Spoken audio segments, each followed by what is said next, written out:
हरे कृष्णा, मी नेहा सोनटक्के स्वागत करते तुमचं माझ्या यूट्यूब चॅनलमध्ये, ज्याचं नाव आहे नेहाज ब्लॉग, म्हणजेच मी नीलरत्नधारी देवीदासी।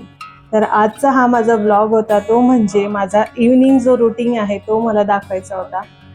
तर तुम्हाला माझ्या या चॅनलवर बघायला मिळेल भक्तिमय वातावरण, ट्रॅव्हलिंग, माझी लाईफस्टाईल आणि बरंच काही। कारण जीवन सुंदर बनवायचं असेल तर भक्ती ही आपल्या जीवनात असायलाच पाहिजे। आपल्या जीवनात भक्ती असली तर आपल्याला जीवनाचा खरा आनंद हा घेता येतो। तर आजच्या या व्लॉग मध्ये तुम्हाला दिसणार आहे माझा इव्हनिंग रुटीन, म्हणजेच माझा रुटीन 7 ते 11 पर्यंत कसा असतो, या व्लॉग मध्ये मी तुम्हाला दाखवणार आहे। तर माझं इव्हनिंग रुटीन असं आहे की म्हणजे 7 ते 11, तर 7 वाजता गौरा आरती असते इस्कॉनचं, तुम्हाला रिच्युअल माहिती आहे। रुटीन काही असं खूप काही खास नाही आहे, बट जे काही आहे मी आज तुमच्या बरोबर शेअर करणार आहे।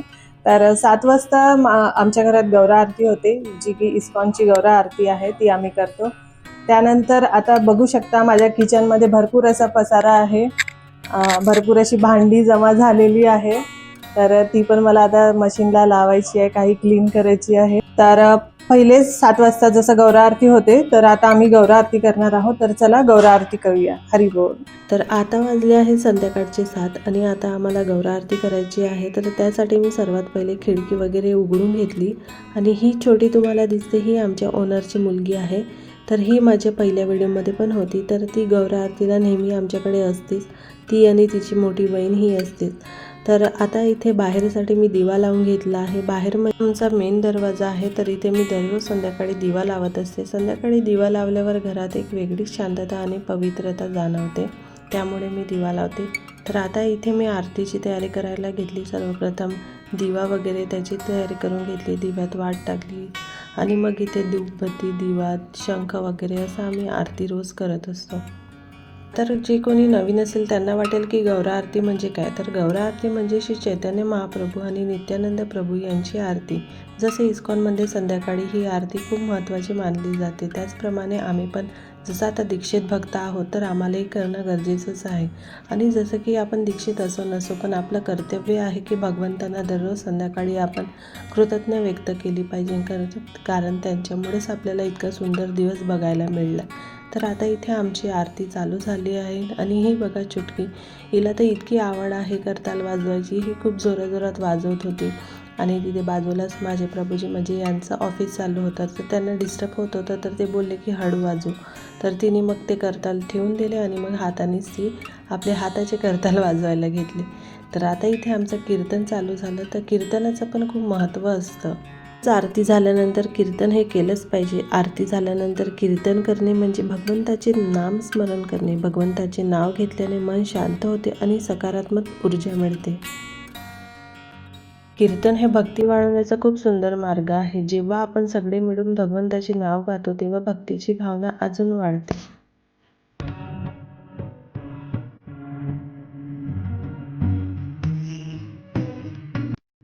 तर आता इथे आमचं गौरा आरती पण झाली आणि कीर्तन पण करून झालं। तर चला आता तुम्हाला माझ्या भगवंताचे दर्शन करवते। तर हे आमचं छोटंसं अल्टर आहे। तर इथे आम्ही असं टी टेबलवरच छान अल्टर बनवलं आहे, कारण सध्या आमचं रेंटचं घर आहे, त्यामुळे आम्हाला जास्त काही करणं पॉसिबल नाही आहे। तर हे बघा आमचे भगवंताचे दर्शन, तर किती सुंदर असा शृंगार केला आहे भगवंतांनी आणि असं बघूनच त्यांच्याकडे मन इतकं प्रसन्न होतं, तर त्यांना नेहमीच। तर आता इथे आमची गौरा आरती झाली आणि आता ही आहे माझ्या ओनरची मुलगी। तर ही आणि हिची बहीण नेहमी सोबत असतात गौरा आरतीला। तर माझे जे पहिलेचे व्हिडिओ आहे त्यात बघाल तुम्ही, तर ती छोटी आहे म्हणजे हिची बहीण, तर ती नेहमी असतेच, ही कधीतरी असते, बट दोघी गौरा आरतीला असतात। तर आमचं आता गौरा आरती झाली, कीर्तन वगैरे झालं, तर आता घरातली कामं आहे, पण त्याआधी मला थोडं भाजीचं आणायचं आहे। तर त्यामुळे आम्ही दोघी आता मार्केटला जाणार आहोत आणि थोडंफार भाजीचं घेऊन येणार आहोत। त्यानंतर घरातलं जे काही आहे आणि भगवंताचं भोग वगैरे ते तुम्हाला दिसणार आहे। चला तर मग, तर जसं आम्ही आता जायला निघालो तसंच लाईट गेली आहे। तर बघू शकता जिकडे तिकडे अंधार झाला आहे। तर आम्हाला जायचं होतं आता मार्केटला, बट लाईन गेली आहे, त्यामुळे थोडा उशीर होणार आहे आम्हाला। एक मिनिट तुम्हाला बाहेरचा व्ह्यू दाखवते। असं वाटत आहे की आता पहाटच झाली आहे बट लाईट गेली आहे इथे सर्वीकडेच। आज असं वाटत होतं की भगवंत आपल्यासोबत काहीतरी लीलाच करत आहे, कारण नेमकं आम्हाला जायचं होतं आणि तेव्हाच लाईट गेली. पहिलेच उशीर झाला होता, वरून अजून भगवंत असं लाईटीचा खेळ खेळत होते. तर असं वाटत होतं की चला ही भगवंताची लीलाच असेल. तर लाईट येत नाही तोपर्यंत आम्ही मग घरात कीर्तन केलं. तर कीर्तन करता करता आम्ही डान्सिंग कीर्तन पण केलं. तर हे बघा आमचं डान्सिंग कीर्तन मस्त असं चाललेलं होतं. तर चला थोडंफार एन्जॉय करूया. आणि जसं आम्ही कीर्तन करत होतो तेवढ्यातच मग लाईट आली होती. तर हे बघा भगवंताच्या नामामध्ये एवढी शक्ती असते की भगवान श्रीकृष्णाला त्यांच्या नावाने कीर्तन खूप प्रिय आहे. म्हणूनच भक्तीमध्ये कीर्तनाला खूप महत्त्व. लाईट आली आहे आणि आता आम्ही चाललो मार्केटला भाजी आणायला. चला हरी बोल.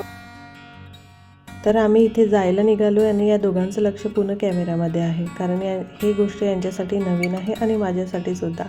तर आता आम्ही इथे जायला निघालो आहे भाजीचं आणायला, कारण भाजीचं काहीच नव्हतं घरात आणि भगवंतासाठी काय बनवायचं हा विचार आला होता.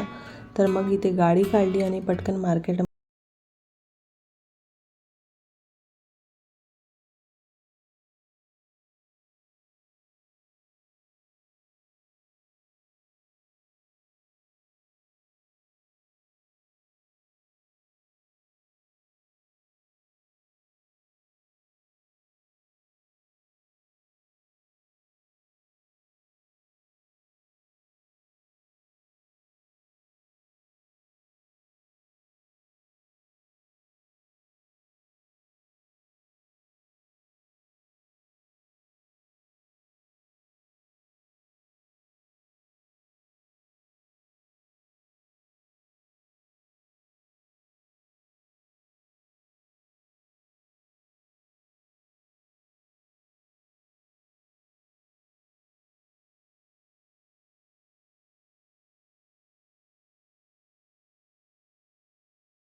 पडली होती आणि वेळ पण खूप झाला होता. तर आता इथे 8:30 वाजले होते आणि पटकन मी अशी काकडी किसून घेतली, कारण लवकरात लवकर बनवायचं होतं. परत रात्री झोपायला उशीर झाला की सकाळी उठायलाही उशीर होतो.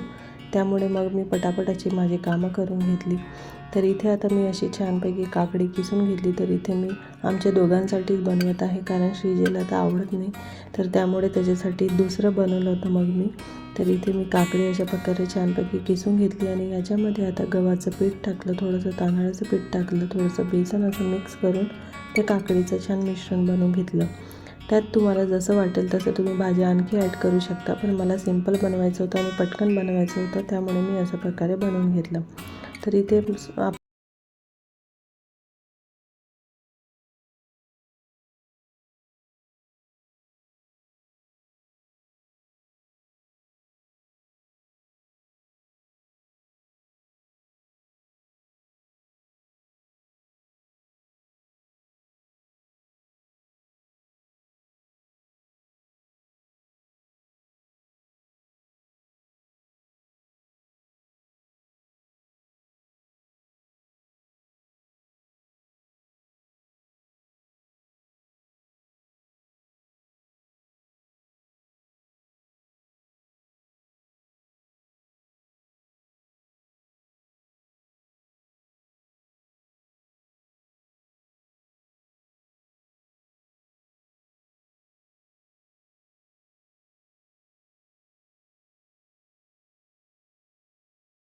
झालं होतं. तर याचं कसं असते की मी हाताने म्हणजे आपण असं तेल लावायचं तव्यावर आणि हातानेच असं मिश्रण घेऊन त्याला असं साईड असं सरकवायचं, म्हणजे जेणेकरून एक पराठ्याचा आकार तयार होतो. तर आणि मग साईडने तेल लावून त्याला काढून घ्यायचं. तर खूप छान असं खायला काकडीचे पराठे वाटतात आणि पचायलाही हलके असतात आणि रात्रीच्या जेवणात तर उत्तम आहे. तर याला काही जास्त वेळ लागत नाही, लवकर बनून जातात. आणि आता इथे माझे जवळपास बनून गेले होते पराठे आणि मग मी भगवंताला ऑफर केले होते. तर यावेळेस पण लाईन गेली होती. तर मी म्हटलं चला आज भगवंत खूप छान असे प्रसन्न आहे आपल्यावर की आपल्यासोबत लीला खेळत आहेत म्हणून. तर बघा आता इथे मी भगवंताला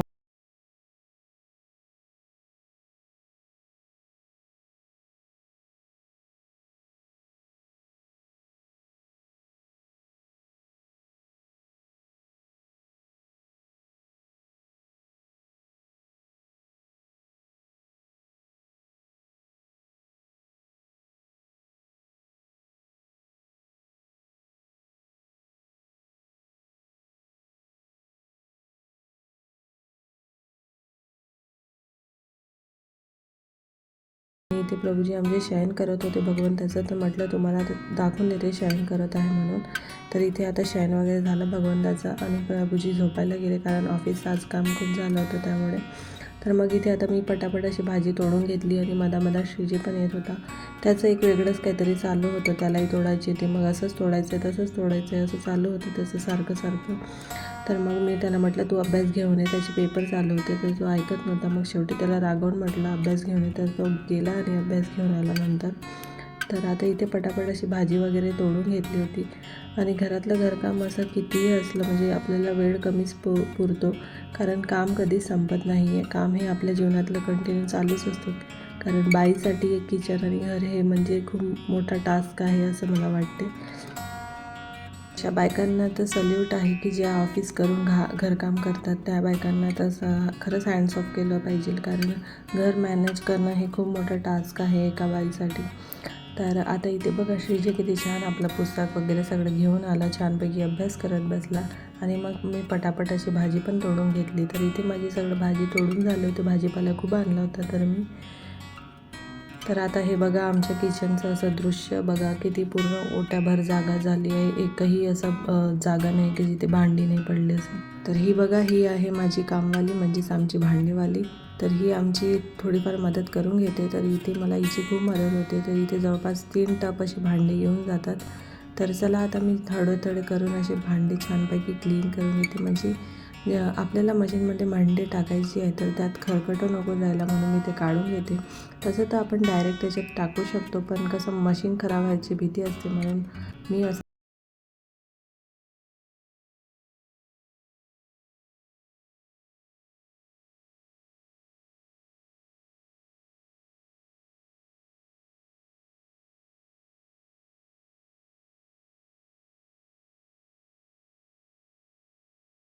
आधीची भांडी मशीनमध्ये लावायची होती ती मी टपमध्ये काढून ठेवली होती. तर ही अशी छोटी जेणेकरून जी भांडी आहे ते बाकीची भांडीसाठी जागा मिळेल. तर मी अशी छोटी भांडी पहिले साईडला काढून घेतली होती, तर ती मशीनमध्ये आरामात येऊन जाते.